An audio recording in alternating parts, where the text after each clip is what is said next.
Hello மக்களே, welcome to daily talks. Mahanadi week 50 உடைய TRP release ஆகிருச்சு அர்பன் அண்ட் ரூரல்ல. ஸோ லாஸ்ட் வீக்கே வந்து பார்த்தீங்கன்னா அதுக்கு முன்னாடி வீக்கை விட குறைஞ்சிருந்தாங்க கொஞ்சமாக. இந்த வாரம் அதே மாதிரி தான் லாஸ்ட் வீக்கை கம்பேர் பண்ணும்போதே குறைஞ்சிருக்கு.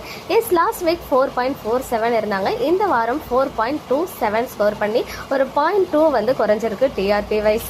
மகாநதி 6:30க்கு டைம் ஷிஃப்ட் ஆனதுலேருந்தே பார்த்தீங்கன்னா ஒரு செம்மையான இம்ப்ரூவ்மெண்ட் கொடுத்துட்டு இருக்காங்க டிஆர்பி வைஸ். பிகாஸ் இதுக்கு முன்னாடி இருந்த சீரியல் 1+, 2+ வந்து ஸ்கோர் பண்ணிட்டு இருந்தாங்க.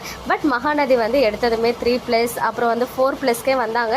ஸோ அதுவே வந்து இப்போதைக்கு அந்த ஸ்லாட்டில் இந்த ரேட்டிங் வாங்குறது ஒரு பெரிய விஷயம் தான். பிகாஸ் 4+ன்றது 6:30 ஸ்லாட்டுக்கு ஒரு ஹியூஜ் ரேட்டிங்ஸ் தான்.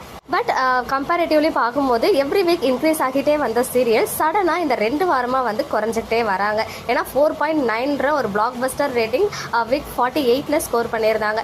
அதை தொடர்ந்து வீக் 49ல தான் கொஞ்சம் குறைஞ்சி 4.4க்கு வந்தாங்க.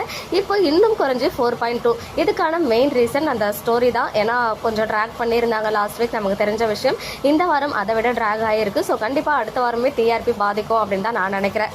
பட் என்னை பொறுத்த வரைக்கும் 6:30 ஸ்லாட்டில் இது ஒரு நல்ல டிஆர்பி தான். பிகாஸ் அந்த சைடுமே டஃப்பான காம்படிஷன் போயிட்டுருக்கு அப்படின்னு சொல்லும்போது நல்ல ரேட்டிங்காக இருந்தாலுமே டிஆர்பி வாரம் குறையிறது நல்லது கிடையாது.